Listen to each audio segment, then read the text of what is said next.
बच्चों पिछले टर्म पे हमने पिछले वीडियो में दर्पण सूत्र, आवर्धन सूत्र के बारे में अध्ययन किया था। आज हम उन्हीं सूत्रों पे आधारित कुछ आंकिक प्रश्नों को हल करेंगे। कैसे इनको हल करते हैं, देखिए कुछ क्वेश्चन हम लेते हैं। जैसे हमने क्वेश्चन में रखा है 15 सेंटीमीटर फोकस दूरी के किसी उत्तल दर्पण से कोई बिंब 10 सेंटीमीटर दूरी पर रखा है। प्रतिबिंब की स्थिति तथा प्रकृति ज्ञात कीजिए। तो देखिए इसमें हमको क्या दिया गया है वो पहले नोट करेंगे और फिर जो चीज हमको ज्ञात करनी है, प्रतिबिंब की स्थिति और प्रकृति ज्ञात करेंगे। तो देखिए इसको हम कैसे सॉल्व करेंगे। इसका आंसर सबसे पहले हमको दिया गया है फोकस दूरी, उत्तल दर्पण की फोकस दूरी दी गई है, तो वो हम लिख लेंगे, यानी कि फोकस दूरी को हम डिनोट करते हैं F से। F बराबर दिया गया है 15 सेंटीमीटर। ये प्लस में दी जाएगी क्योंकि उत्तल दर्पण की फोकस दूरी प्लस में, जो साइन कन्वेंशन बताया गया था उसके अकॉर्डिंग हम चिन्ह को कंसीडर करेंगे, यानी इसको हम प्लस लेंगे।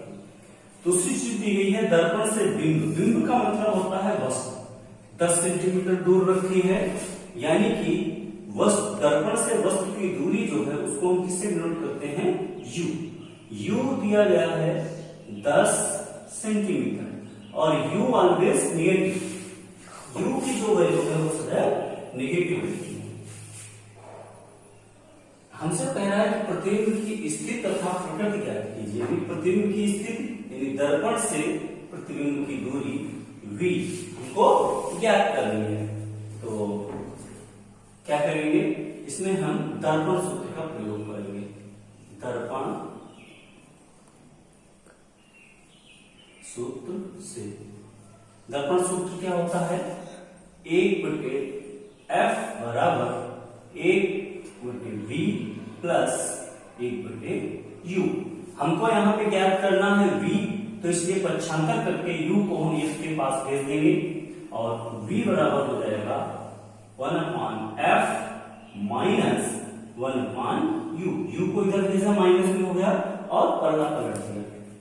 अब जो वैल्यूज हमारे पास हैं F और U की, वो चिन्ह सहित यहाँ पर रख देंगे, यानी कि 1/V इक्वल टू 1/15 माइनस 1/10।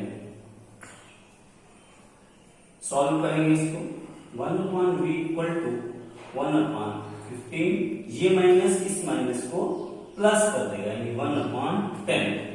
इनका एलसीएम ले लेंगे 15 और 10 का, यानी कि 30। 15 और 10 का एलसीएम 30 आ जाएगा। ये नहीं पता है 15 और 10 का एलसीएम कैसे लेते हैं, तो इसको मैं यहाँ पे क्लियर कर दे रहा हूँ। यहाँ पे इन दोनों संख्याओं को ऐसे लिख लें और डिवाइड करें। जैसे हमने पहले 5 से डिवाइड कर दिया, 5 3 जा 15, 5 2 जा 10, 3 1 जा 3 और 2 1 और 2, यानी कि इनका मल्टीप्लाई कर लेंगे। 5 या 15 दूनी 30। तो इस तरीके से हमारा एलसीएम आ गया 30। अब 15 से इसको डिवाइड करेंगे, 15 दूनी 30 और प्लस 10 यहाँ 30, यानी कि 1/V बराबर हमारा हो जाएगा 5/30। डिवाइड कर देंगे 5 का 30, तो हमारे पास जो वैल्यू आ गई वो 1/V इक्वल टू 1/6। दोनों को उल्टा कर देंगे, यानी कि हमारा पास आ जाएगा V बराबर 6 सेंटीमीटर। अब यहाँ पे देखेंगे कि प्लस में आ रहा है, V प्लस में आ रहा, यानी कि प्रतिबिंब कहाँ बनेगा, ये दर्पण के पीछे बनेगा। क्योंकि माइनस आता तो उधर ही बनता जिधर वस्तु रखी है। तो प्रतिबिंब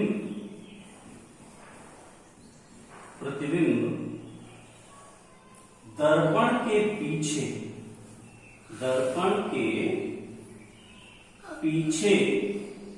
6 सेंटीमीटर दूर, 6 सेंटीमीटर दूर कैसा बनेगा, प्रकृति उसकी कैसी होगी, पीछे बन रहा है इसलिए आभासी और सीधा। दूर आभासी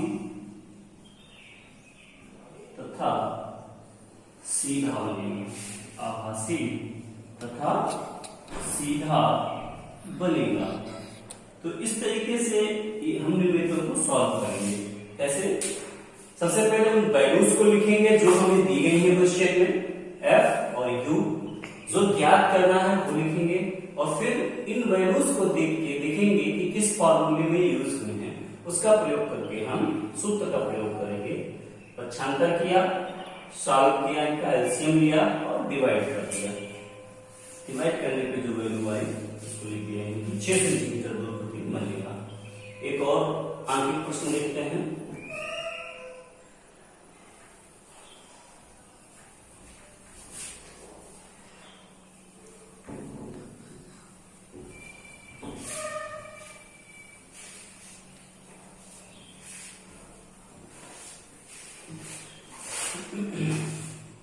ये 2019 में पूछा गया है क्वेश्चन बोर्ड एग्जाम में। 5 सेंटीमीटर लंबाई का कोई बिंब 5 सेंटीमीटर लंबाई 5 सेंटीमीटर लंबाई का कोई बिंब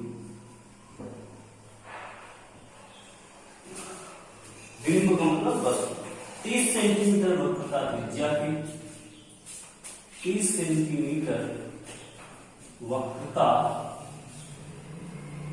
त्रिज्या के किसी उत्तल दर्पण के सामने, किसी उत्तल दर्पण के सामने 20 सेंटीमीटर सामने 20 सेंटीमीटर दूरी पर रखा है, दूर रखा है।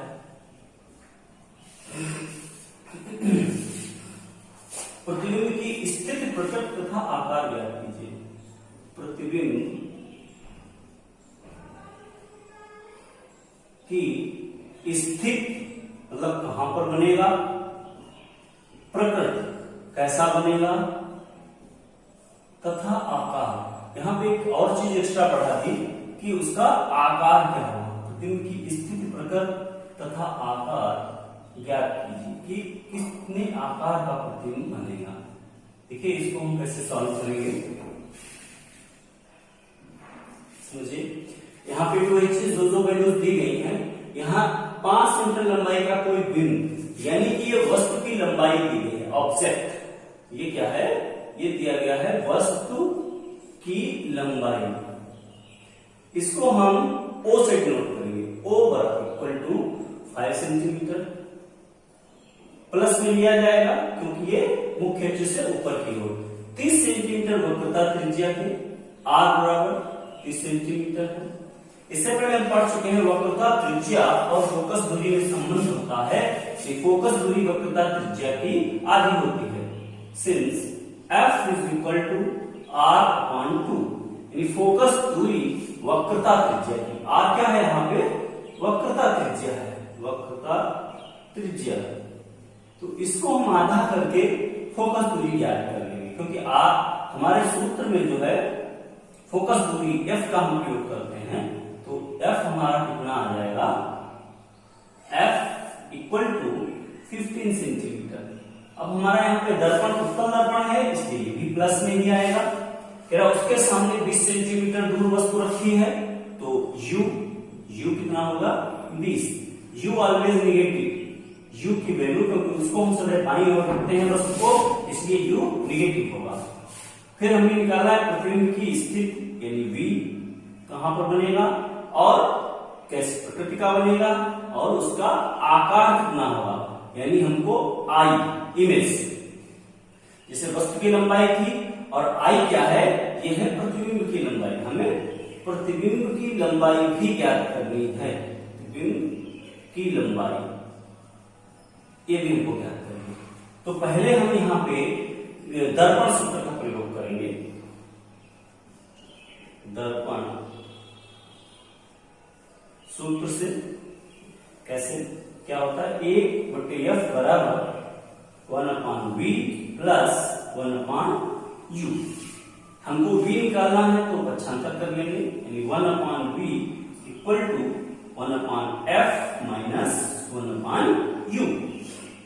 सॉल्व वैल्यूज पुट कर देंगे, f और u की वैल्यू को पुट कर देंगे, तो 1/v इक्वल टू f है 15 और माइनस u का मान है -20। ये माइनस इसको प्लस कर देगा, यानी 1/v इक्वल टू 1/15 प्लस 1/20। इन दोनों का एलसीएम लेंगे, एलसीएम क्या आएगा 60, यानी कि तो हमारा हो जाएगा 1/v इक्वल टू 60। उसी तरीके से कैलकुलेट कर लेंगे इसमें भी, देखिए कैसे 15 और 20 का एलसीएम लेना है, तो कैसे कैलकुलेट करेंगे, 5 3 जा 15, 5 4 जा 20, 3 और 4 और 4, यानी 5 या 15 चक्कू 60। एलसीएम कितना आ गया 60। अब इससे नीचे 15 से इसको डिवाइड करेंगे, 15 चक्कू 60 और 20 3 60, तो ये हमारा आ जाएगा 1/b बराबर 7/60। उल्टा कर देंगे दोनों को, यानी 60/7 सेंटीमीटर। इसको इतना भी छोड़ सकते हैं या इसको डिवाइड भी कर सकते हैं। डिवाइड कर देंगे तो v आ जाएगा 7 × 56, 4 आएगा, 7 × 5 = 35, 5 आएगा, 7 × 7 = 49, यानी कि इतना भी हम लिख सकते हैं। यानी प्लस में आ रहा है, यानी ये भी आभासी होगा, दर्पण के पीछे हो जाएगा। अब हमको आकार निकालना है। आकार कैसे निकालेंगे, आवर्धन के सूत्र से। आवर्धन के सूत्र से, आवर्धन का सूत्र हमने पढ़ा है m बराबर I/O equal to -v/u। Values put कर देंगे। I हमको ज्ञात करना है, O हमको दिया गया था 5 बराबर -v हमने निकाला। इस वैल्यू को नहीं पुट करेंगे क्योंकि एग्जैक्ट नहीं है, हम यहाँ पे फ्रैक्शन को स्प्रेड पुट करेंगे, यानी कि 60/7 और u का मान हमारा है -20। चिन्ह के साथ ही सारी वैल्यूज लिखी जाएंगी। इस माइनस से ये माइनस कट जाएगा, यानी I बराबर हमारा आ जाएगा 60, 5 उधर चला जाएगा, क्रॉस मल्टीप्लाई कर देंगे और 7 नीचे चला जाएगा, 7 × 20, 0 से 0 कट गया 3, यानी कि I बराबर 15/7। इतना भी छोड़ सकते हैं या इसको हम डिवाइड कर सकते हैं, तो ये आ जाएगा I बराबर 7 × 14 और 7 × 7 = 2.14 सेंटीमीटर लगभग। तो इसका आकार कितना होगा, यानी कि प्रतिबिंब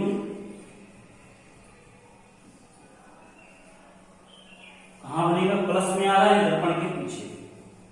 दर्पण के पीछे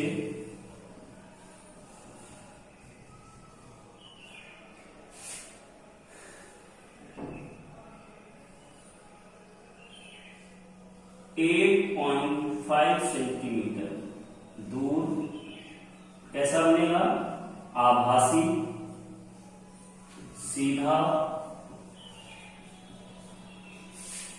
तथा 2.14 सेंटीमीटर आकार का बनेगा। तो ये बहुत ही इंपॉर्टेंट क्वेश्चन है।